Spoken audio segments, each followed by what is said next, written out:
La promotion Václav Havel comprend 445 étudiants, tous disposant déjà d'un diplôme universitaire, provenant de 55 pays différents. À Bruges, nous comptons 325 étudiants, à Natolin, notre campus à Varsovie, 120 étudiants. Cela signifie que dans les deux cas, le collège est au maximum de ses capacités d'accueil.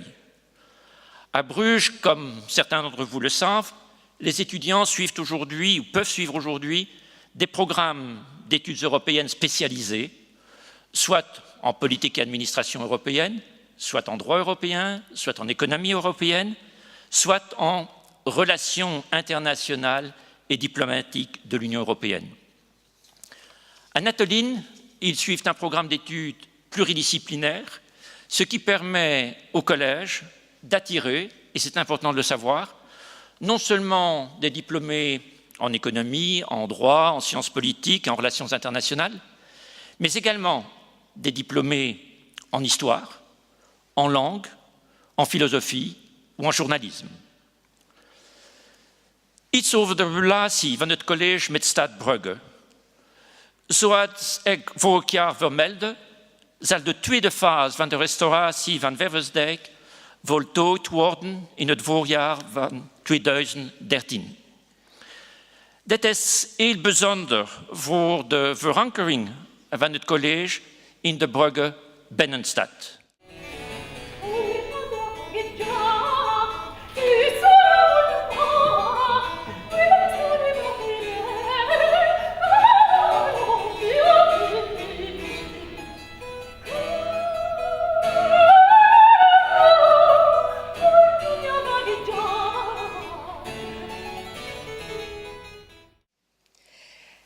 Let me start by saying how truly wonderful it is to be back at the College of Europe. As an ancien, it is fantastic to be back at this great institution, and it is a real honor and a privilege to be here. To say that I enjoyed my time at the College of Europe would be a great understatement. To say that it was rewarding for me to study here also doesn't really capture the truly unique experience I had here in Bruges. My stay here was an eye-opener. It was a formative experience for a young woman who arrived from Denmark with a keen interest in Europe and the promise of European integration. Today I'm delivering my lecture with a strong sense of personal history. I made friends for life here, and not least, I met my future husband here, a Brit and a wonderful father of our two teenage daughters.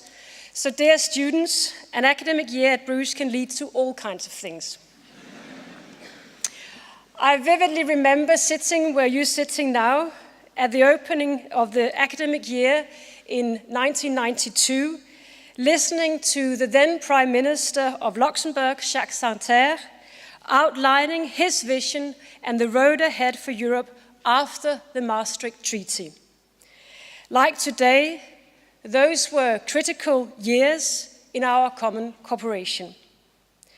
And my time here in Bruges coincided with truly historic events in Europe, which heralded a new dawn of hope and optimism in Europe. I was captivated politically and intellectually by the tremendous strides towards a more democratic, prosperous, and integrated Europe, which European giants such as Kohl, Mitterrand, and Delors were pushing for. That was 20 years and 3 treaties ago. This year's promotion at the College of Europe is named after a truly great European. Václav Havel's greatness rested upon a creative, inspiring, and unconventional intellect. One that dared to speak truth to power when it was dangerous to do so. One that insisted on preserving human dignity and defending individual freedom in a system bent on undermining both.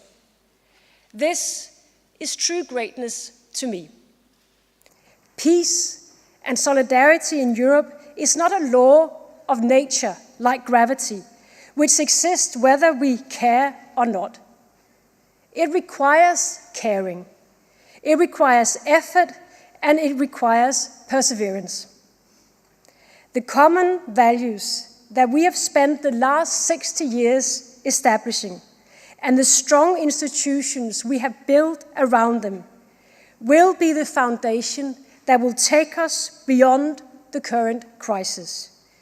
Building on the words of Havel, we will turn hopelessness into hope, create a new beginning, and move Europe forward, even when times are tough.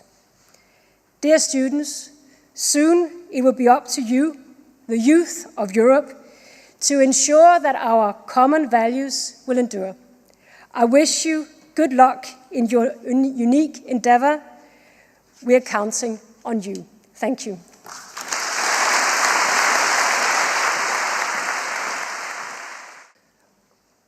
If we had that time machine of H.G. Wells, and we could bring here, instead of us three, Paul-Henri Spaak, Salvador de Madariaga, Sir Winston Churchill, or Konrad Adenauer, they would be, like the French say, bouche bée, with what we have achieved. And we shouldn't forget that. A fellow compatriot of yours, Prime Minister Søren Kierkegaard, said once, and I quote, "Life can only be understood backwards, but it must be lived forwards." Both of you went back to see the road where we started.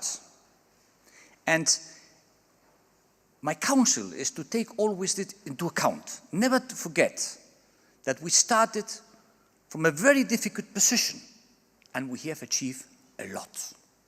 But of course, a lot has to be done. Pour agir dans les temps que nous vivons, des temps difficiles, où il faut prendre des risques, il faut de la formation. Hercule Poirot, l'héros d'Agatha Christie, disait toujours que ce qui était la force des Européens, c'était ces cellules grises. Moi, je crois beaucoup. Et donc ici, à Bruges, comme en Atoline, nous essayons de vous donner les outils. Maintenant, c'est à vous de développer ces outils. Mais aujourd'hui, je crois que vous avez eu un exemple de détermination, de formation et d'espoir, n'est-ce pas? Parce qu'il faut toujours l'espoir dans la vie. Et il faut vous dire que cette possibilité d'agir, de faire des choses, il faut faire vite. C'est un marathon, pas un sprint. Mais il y a Nick Clegg, qui est vice-premier ministre du Royaume-Uni, il y a Alex Stubb, qui est ministre des Affaires européennes. Donc si un jour vous voulez être ici, il faut que vous étudiez, il faut que vous vous dépêchez. Et il y a aussi une autre bonne chose, la présence de la Première ministre danoise vous montre qu'il faut étudier, il faut faire beaucoup de choses, mais vous avez aussi à Bruges la possibilité de trouver l'homme o la femme de votre vie. Je vais dire en español, queda formalmente inaugurado el año académico 2012-2013. Muchas gracias.